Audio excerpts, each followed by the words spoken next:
Welcome. Thank you all for coming. I'm Mark Crispin Miller. I'm a professor of media culture and communication at New York University.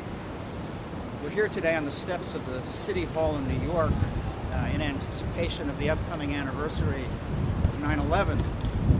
And we're here to try to help dispel a widespread misconception.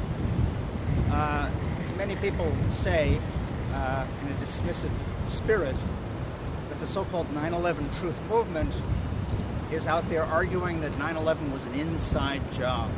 People like Glenn Beck say this all the time. Well, to say that would be to put the cart before the horse. What the 9/11 truth movement is about is much simpler than that. It is to call for a new investigation. There is ever-growing evidence that the 9/11 Commission's report was grossly inadequate as an explanation of what happened on that horrific day. I'm going to introduce today's speakers just by making a brief historical point that's really relevant. And it's one people need to hear because it wasn't really covered at the time. Even if there were not tons and tons of quite vivid evidence that the official explanation is inadequate, it would already be grounds for questioning the report that the Bush-Cheney administration worked like dogs to prevent the commission from coming into existence in the first place. Historically, after all our major catastrophes, from the Titanic and Pearl Harbor to the assassination of John Kennedy and the Challenger disaster, it took hours for an official commission to be formed. Well, the White House took 3 months to respond to 9/11, and their first response was to pressure Senator Tom Daschle into not having a Senate investigation. Dick Cheney told him, "We will tag you as Al-Qaeda sympathizers if you even do this." Well, since the congressional investigation was the basis for the 9/11 Commission study, this was a great way to slow things down to a crawl. Now, I could go on and talk about the measly budget that the commission was given, $3 million. The Challenger Disaster Commission got $50 million.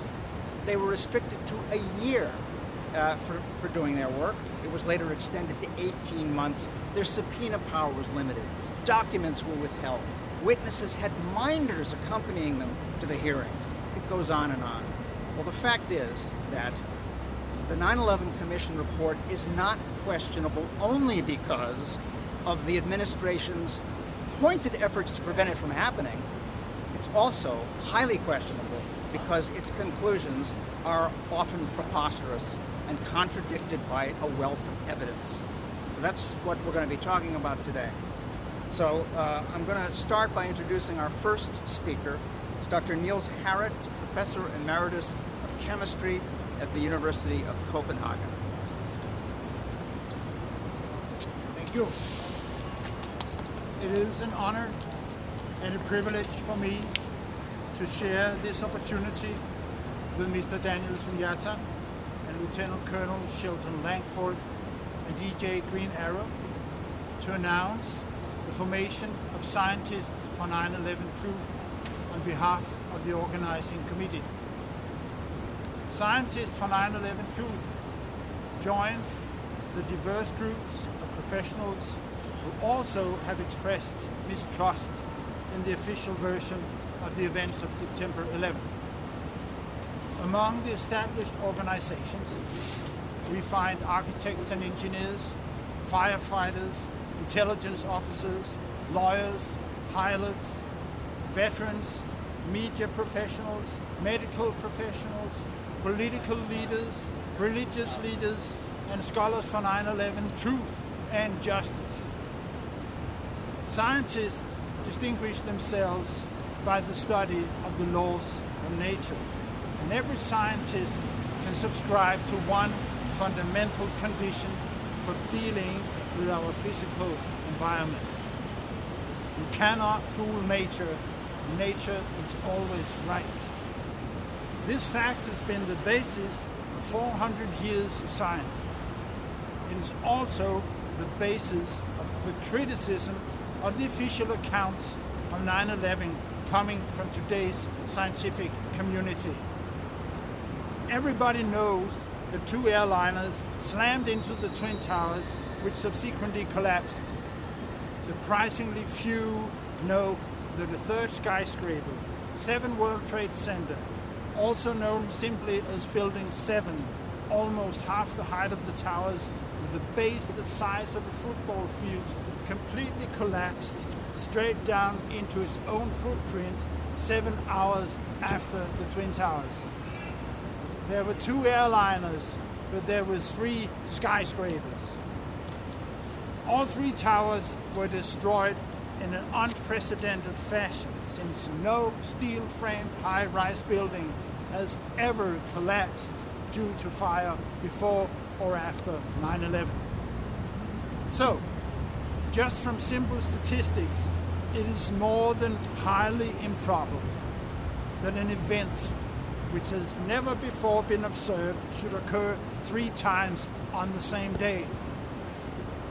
In spite of these hopeless odds, the official investigators have tried to make probable an explanation that the World Trade Center towers collapsed due to ordinary fires. In the opinion of scientists for 9/11 Truth, their attempt to provide an acceptable explanation is an utter failure. The official reports from the National Institute of Standards and Technology, commonly known as NIST, violate all the principles of a scientific investigation.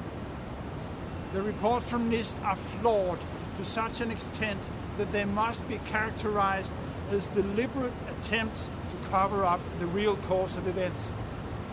For example, a simple observation of the video footage of Building 7, when compared with pictures of known controlled demolitions, reveal an obvious and striking similarity.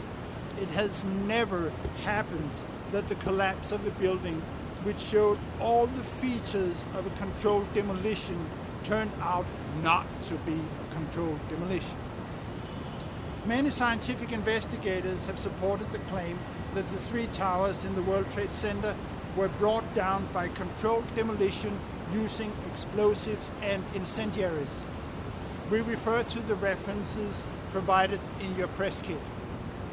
Also in the kit, I urge you to look at the peer-reviewed scientific article. In this work, detection and characterization of particles of still-reactive thermitic material in the pulverized remains of World Trade Center are described. Thermite can serve as an incendiary capable of cutting steel structures by means of extremely high temperatures. But the thermite reaction can also form the basis of high-tech formulations of explosives. This investigation, the conclusion drawn for our own observations, is but one indication that high-tech thermite was applied in the controlled demolition of World Trade Center. Among the other observations, only a few can be mentioned here. For example, there are a great many eyewitness testimonies from cleanup workers of molten iron in the rubble pile. Ordinary office fires can never reach temperatures high enough to melt iron. NASA measured extreme surface temperatures on the rubble pile at Ground Zero in the days following 9/11. Again, these observations can only be explained by thermitic reactions. Furthermore, the rubble continued to burn at high temperatures for literally months. It took New York Fire Department 3 months to put out these fires. Only ongoing thermitic reactions can explain this resistance to water and fire-suppressant chemicals.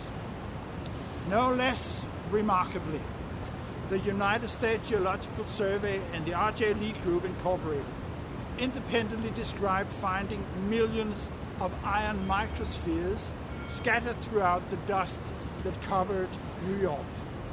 These tiny spheres testify to temperatures that could melt iron under such conditions that could spray into a mist whose droplets condensed before hitting the ground. there is no way these iron spheres can be created during ordinary fires. They can only be produced by thermite. A number of peer-reviewed publications in your press kit describe unusual findings which are only compatible with the application of thermitic materials. It must be stressed, however, that all this evidence does not exclude the use of thermitic explosives. It is very probable that more conventional explosives were also applied in the demolitions of World Trade Center. But NIST has not tested for residual explosives in the World Trade Center dust, nor have they looked for other signs of explosive impacts on the building elements, in spite of the fact for everyone to see that huge steel beams and girders were hurled out horizontally during the collapses of the Twin Towers. Only explosives can produce the forces required to hurl heavy beams and girders hundreds of feet through the air. Such testing for explosives is routine in fire investigations, and its omission is not an act of negligence or oversight on NIST's behalf. On the contrary, NIST has been repeatedly requested to perform a general analysis for remaining explosives in the World Trade Center dust, as they are committed to do according to the Guide for Fire and Explosion Investigations put out by the National Fire Protection Association. NIST has openly refused to follow the code. Beyond sharing a profound rejection of the official technical reports from NIST, the members of Scientists for 9/11 Truth also recognize the social, political, economical, cultural, artistic, and ethical implications of the 9/11 events. As you run down the list of more than 60 scientists who have signed our petition prior to this official launch of the organization, you will notice that the vast majorities of signatories are retired. This situation reflects a depressing development in the academic world since 9/11. It has become a very bad career move to discuss the physical aspects of the 9/11 events and express any concern or discomfort with the official version. Previously, universities and other academic institutions were havens for free speech, and as such were one of the indispensable pillars for a blooming and decent society. Now they have been gagged to such an extent that our very civilization is at stake, no less. Scientific arguments will play an important role in the outcome of this battle. But while we do not have many young scientists on board yet, we have Sir Isaac Newton on our team. Never have there been any exceptions to Newton's laws in the world we live in. Newton is always right. So, in more than one sense, this is a battle between the past and the present for the future. Many of the senior scientists who have signed up for our organization have children. Some of them have grandchildren. In 10 years' time, these grandchildren will be old enough to ask, "Grandfather, grandmother, which side were you on?"